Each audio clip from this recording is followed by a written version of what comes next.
Hi folks, this is Che with the Patriot Perspective, and the following contains video footage that is used under the Fair Use Clause of U.S. copyright law. Any attempts to remove this video will be met by legal challenge. Anyway, so, this video is entitled Frontline Ferguson Mike Brown Supporters Burnt the Town to the Ground. This is on YouTube. This is from an InfoWars article called Raw Courage, Papa John's Female Manager Defends Store from Looters with Bare Hands. I went down in this article, and here is the video. This is where I found it. It is a compilation of footage from the night after the grand jury decision was announced in Ferguson, Missouri. Here's the video.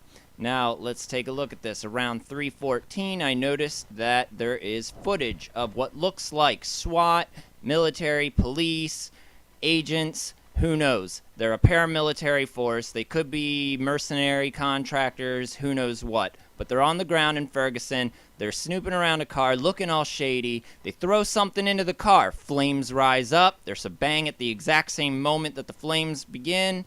And the other soldiers turn to look at the guy who is throwing something into the car. And then the footage scrolls over to show other vehicles and a huge presence there of these people. So check it out.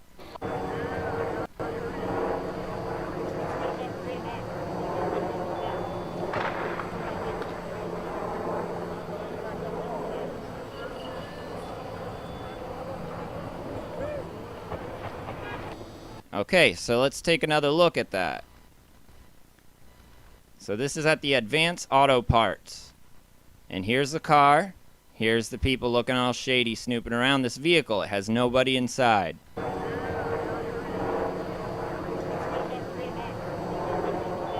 We hear a high-pitched noise.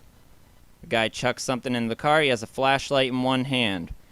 There is no sign of any flames anywhere in this, nor any kind of passenger within the vehicle. There's no other person here other than these military people. These militarized looking people. Holding assault weapons and wearing full gear. And there's the flames. They rise to about here. They go down a little. They come back up. And they start at the exact moment the bang happens. This guy turns and looks. So does she. And the video goes on. You see the flames. Now this building here is completely intact, untouched by looters taking advantage of it. Nope, there is no windows smashed, nothing. There is some fire seen in the window that is actually a reflection of the building across the street. This is Advance Auto Parts. And you see they have this whole place locked down with their vehicles here, walking around it. There's a Title Max next door. This is Advance Auto Parts. Now, this is listed as one of the buildings that burnt down, one of the many buildings. Look at this list of buildings that burnt down, many of which are all on West Florissant Avenue. West Florissant Avenue, West Florissant Avenue, West Florissant Avenue, North Florissant Road, West Florissant Avenue, Florissant Avenue, Florissant Avenue, Florissant Avenue, Florissant Avenue, Florissant Avenue, Florissant Avenue, Florissant Avenue, Florissant Avenue. And you see this is where they have their militarized presence. And one of those buildings is Advanced Auto Parts. Here's the picture of the video. I think this might have been a day or so later. This is on November 25th on Fox News's Twitter page. And here it is, Advanced Auto Parts. The car is now gone, but you see burn stains where all these other cars were on fire.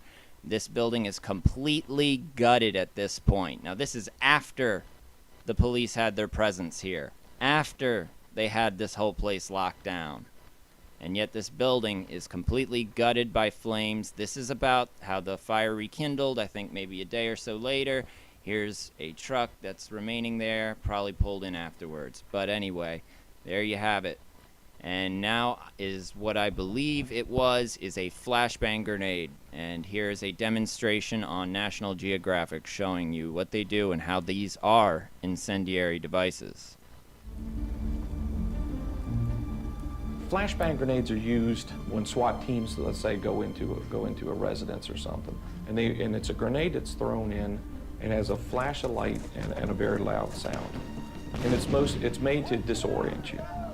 The flashbang grenade was first used by the military, and over time local law enforcement started using them as well. But taking them from combat zones to urban neighborhoods created new problems. We had a customer come to us, and they said, hey, we use these grenades. They said we throw them into a room, it sets a couch on fire. This happens because flashbang grenades create a fire plume for a split second. If the plume is too small, it may be ineffective. Too big, and it might set something on fire or cause serious injuries. We use high-speed cameras to map the plume size of the flashbang grenade, which will be an indication of the chance that it might catch something on fire when it's in actual use. And because people have been seriously injured by these non-lethal grenades, Ken tests for other dangers as well. One of the things that we do to show people the lethality of the devices is to take a hand, we use a standard glove, fill it full of ballistic gelatin, put it around their grenade, and it shows how much damage it could do to your hand. Ken heads to the warehouse where he demonstrates how a grenade is supposed to be used. Goes in your hand like that, pull the pin, you go to throw the grenade, spoon comes off, hammer strikes around, strikes the timer, 1.5 seconds later, grenade goes off. These are used in the heat of the moment, right as they're going into a house, so a lot of things can go wrong or go not as planned. For safety reasons, this test is conducted at a remote site. Ken designed everything about this test with safety in mind. I came down here with 10 fingers. I'd like to leave with 10 fingers. He's built a testing device called a pull rig. It's operated by an airline which he controls. It enables him to detonate the grenade remotely at a safe distance. With the pull rig ready to go, the first hand is attached. You know, if you were standing right here and it went off, I mean, you wouldn't be able to see for a while because of the bright flash of light, and your ears would be ringing for, you know. I guess it's like a 2-hour concert in like, you know, half a millisecond. All right, now I'm going to remove the safety from this end. Now that we're hot down at this end, we're going to walk back here. To stay clear of flying debris, his detonating station is about 50 feet away. Everybody's got the safety glasses on. We'll do a countdown of 3, 2, 1. Then we'll turn the valve, and then we should have a nice explosion down there. 3, 2, 1.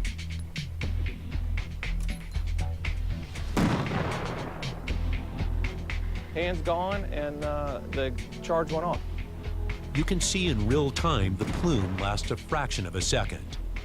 But with the high-speed camera, Ken can see it at 9,000 frames per second, revealing details you can't see with the naked eye. Unfortunately, in this test, the camera was too close to the explosion and the plume goes out of frame, making it difficult to measure. But as far as dangers to the hand, This part of the hand, it's probably, if I put it against my hand, it's probably like that. That's what's left.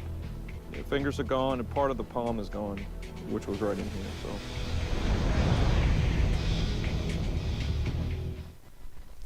So folks, that's what you get when you drop in a flashbang grenade into a car. Let's watch that video again. I'm not sure how he did this without burning his hands off, but let's check it out. And there's the flame.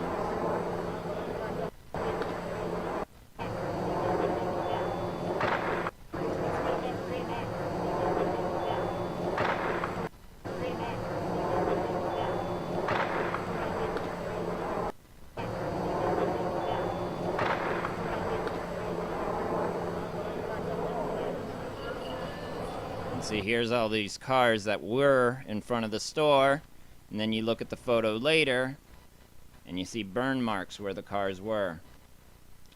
Scorch marks, so they probably set those cars on fire later too. Now you see, I don't know what building this is in front of. I see the payday loans back here, but this is a car lot that was set on fire on the same night, and you notice this is methodically set on fire. This is not some random angry people that were able to, you know, opportunistically set some cars on fire to express their anger. No, this is a methodical arson event. Look at this. I mean, oh my. All right, well, make of that what you will.